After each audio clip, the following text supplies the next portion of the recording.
Let's add to this. All you have to do is change this to layer, click any new patch.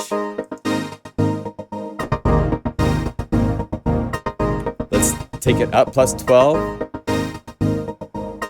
And this is using a pump house, so let's bring down the depth.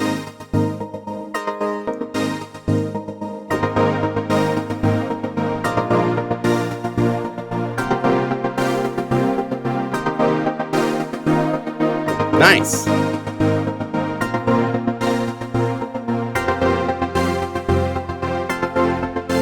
And remember, the coolest thing with Unify is every single library that you load. All of the unified libraries, there's over 80 for 80 different plugins. Any of them you can go to any patch, say to another pad. Since it says Unify layer, I just click another patch and it's there.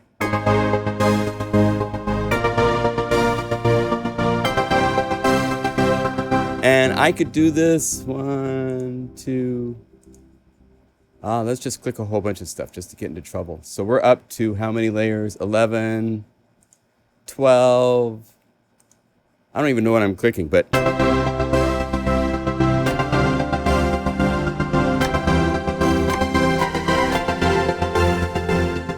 that's the joy, my friends, of this plugin.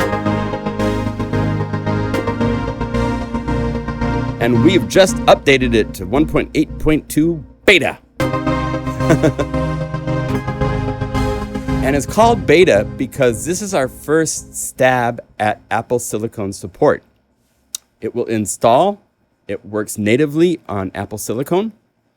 There's still a few fuzzy issues that we are working on in dealing with the high efficiency cores versus the high performance cores. There's a couple other things that we're not totally clear on, and Apple's not really giving us a lot of information on some of this stuff. So we felt better calling it a beta. So hello, my name is John Skippy Limcool. I'm your tour guide for Unify. This is Unify 1.8.2. It looks pretty much the same as Unify 1.8, which is our last official public update. And I have right here the updaters to show you how this can work, okay? Because the new update is right here. And basically, this is updating the PKG, which is the plugins part of the Unify experience. We've had questions from some people, so let me clarify. When you download the full installer, there is also this additional .guru file. Now, if you first download the demo version, it's a one-step process. It's one thing.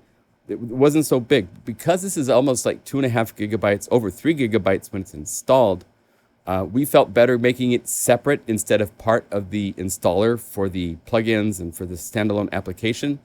So if you are new to Unify, you need to download the full install and the beta update.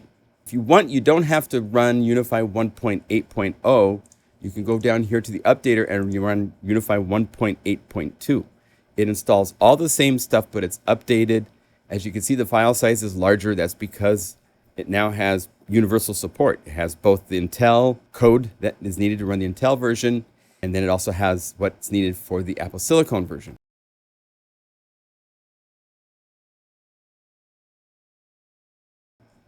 So this is the Get Information window for Logic, and this is the Get Information window for Unify. Now, I am not on an Apple Silicon computer right now, so I don't have the checkbox, but they will both have a checkbox to enable Rosetta mode, which is where it uses Intel plugins or not.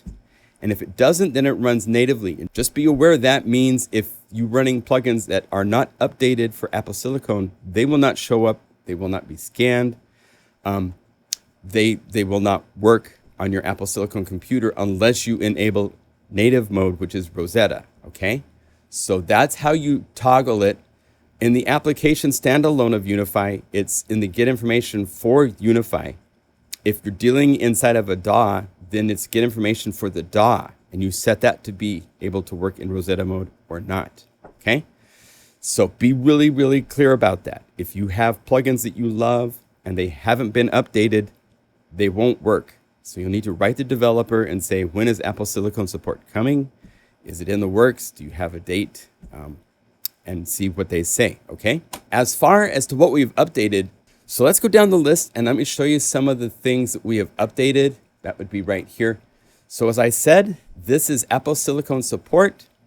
There is no new AAX version installed inside of this beta. That is only going to be found for AAX users by installing Unify 1.8.0. Avid has not released the building tools for us to build the native AAX plugin, so we can't.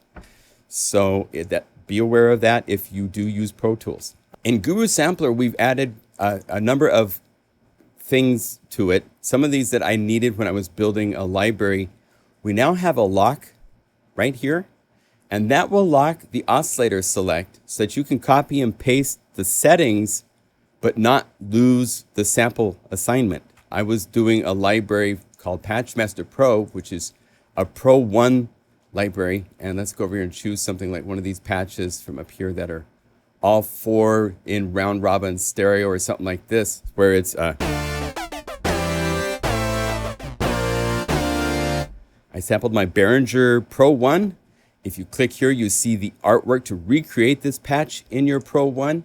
But for these, there are 4 round robin samples, 2 of them to the left speaker, 2 of them to the right speaker.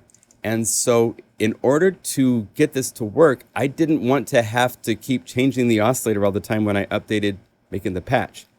And so we have this little lock that you could turn on. So I could say lock, lock, lock, because now I could solo this guy, and I need to turn off Polybox. I could turn this into a pad, right? And because that lock is on, now there's another couple cool things added in this update. One of them is that if you go to the plugin little bullet right here, you can get to operations and copy the plugin state and paste the plugin state. I asked Shane, and he was kind enough to make quick little hotkeys. So if you hold down Control and Shift and click the bullet, that's the same as copying the plugin state. So now I can pan this to the left. I can go over here, turn on Polybox. Now, here we have a pad on one layer. Now if I hold down Shift and click these other guys, 1, 2, 3, I have updated all of them.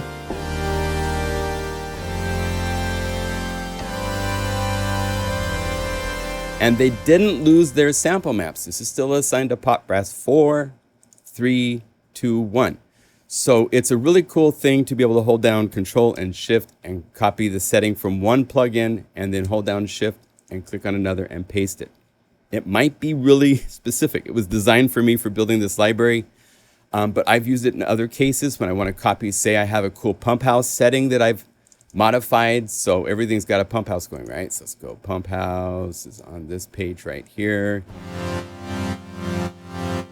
And I go, oh, I want it to be a double time and I want it to be a different shape. So I could go up here to the presets and say, I want it to be pulsed down and I want it to be faster. So, right? So it's now a different speed. So I can hold down Control, Shift, copy, and then hold down Shift, 1, 2, 3, and they're all updated.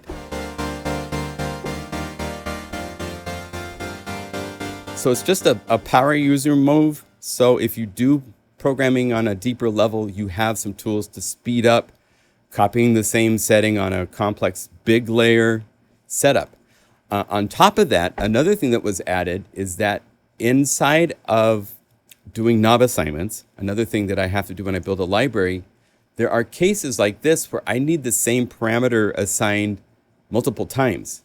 And in the past, it used to be that I'd have to go over here and I'd say duplicate, and it would duplicate it, and then I'd have to double click here and change from layer 1 to change layer 2. And then have to duplicate it and make it 3 and 4, because I need 4 of them, right? Well, we now have a shortcut saying duplicate +1, and it will just assign it to the next layer. So if you have where you've like to start with, you would say load 1 patch into Unify, and then go to this, and because I know most of these patches are just a single layer, you can say instrument layer 1. I could choose 2 others.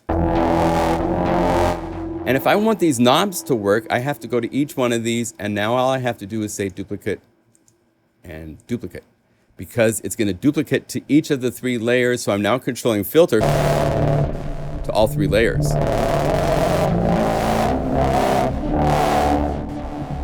So this is a way to speed up doing multiple layers with the same knob assignments if it's the same plugin. So a little deep in the woods, but for some of you, you will appreciate that, I hope. So, okay.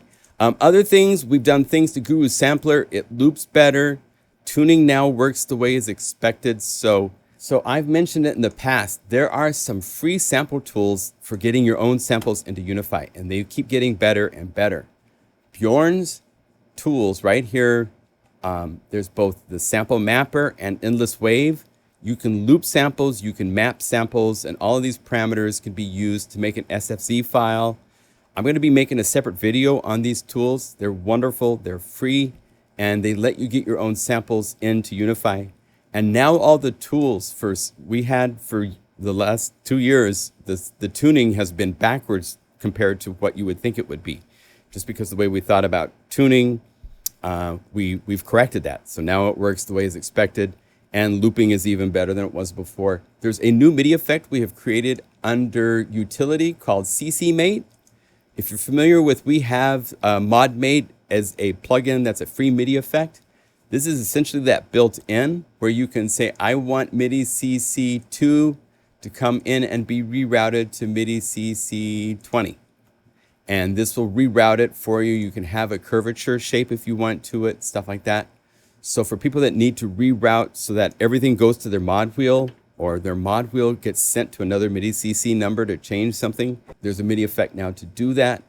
We've added a couple experimental modes to our Polybox. If you were working with an MPE plugin synth and it's kind of working a little weird, this will make it more stable on a non-MPE keyboard. And then MPE keyboard is an experimental mode that lets you use non-MPE synthesizers in an MPE way. And so please read the online manual about how these work, because it's experimental. We're still playing around with these ideas, but we're trying to get ways of like using MPE inside of Unify, even to synths that don't have MPE support. A few other things, we've had customers ask for there to be a new accordion mode for popping up when you start up Unify. Where is it at? Prefer accordion mode. Click that if you want. Also, we now have changed the defaults because we've had enough people asking questions about when I change patches, it always asks, are you sure? So we've turned that off by default. Now, if you already have Unify installed, it's going to stay the way it is. So these defaults, you can add or change these if you want. We changed this to be off so that there's no more are you sure, but we turned on always follow host so that Unify will always follow host. We turned on by default showing CPU meters. These are little meters at the bottom of the screen and along the top of each layer. So if you go to like something like Patchmaster Pro, let's go to something that's a big PPM split, something like this. When you call this up, it will show you all of the layers and it will show you what they're using. Most of these are taking up hardly any CPU because most of Unify's stuff is really efficient. But if I was to change, say, the right hand to be Omnisphere, which is definitely going to use more CPU power, let's call up some kind of a cool patch from a new library. Here's the artwork for the library that's going to be coming out. This is Personal Flavors 2 by the ESC. It is more incredible patch programming from 14 programmers. It's really cool. 14 different programmers making one library. And a lot of these guys make and sell Omnisphere libraries. It's really cool library. So let's go over here to Personal Flavors 2 and call up some cool synth patch. Let's go down here to synth, Smooth Razor, and check this out. So when I play it,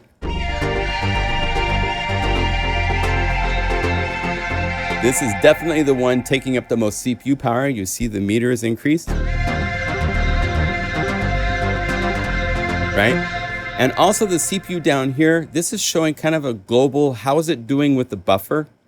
If it's really looking only at one core at a time and the one that's being the most active, but it's gives you an active reading of the overall health of of what you're playing. Because if you get really into complex multi-layered patches, this is going to pop up into a higher number. We also turned on show patch count. So when you go to any library, it's going to show you down here in the corner the number of patches in the library. That's on by default, and that's found right down here if you want to turn it off. Where is it at? It's right here. Show patch count. Shadow patch load options menu. That's the little options menu down here for whether it's normal, instrument layer only, Unify, or unified drum. Oh, and finally, inside of Midi Monitor, if you have a, let's see, we got 2 MIDI effects here. Let's add a third to add the Midi Monitor. We now have a checkbox for monitoring or enabling, disabling the viewing of aftertouch. So if you don't want to see aftertouch, this is a really cool monitor that will show you your current activity that's happening when you're playing. So if you're ever unsure that a keyboard's working, you can even init and use this on, on a layer like this where it'll just show you whether you're getting MIDI from your keyboard, even if it's not making sound. So it's really handy to have. But that's it. So for the PC side, it's these new features are included, the new abilities, the new MIDI effect, and so forth. But the big thing about this update is Apple Silicon support. So enjoy. Thank you for your support as always. We love Unify's gaining nice attention for what it can do. So thank you to all of you that spread the word. We want everybody to know about this because everybody should be using this because it's so fun. Okay? Cheers. See you in another video.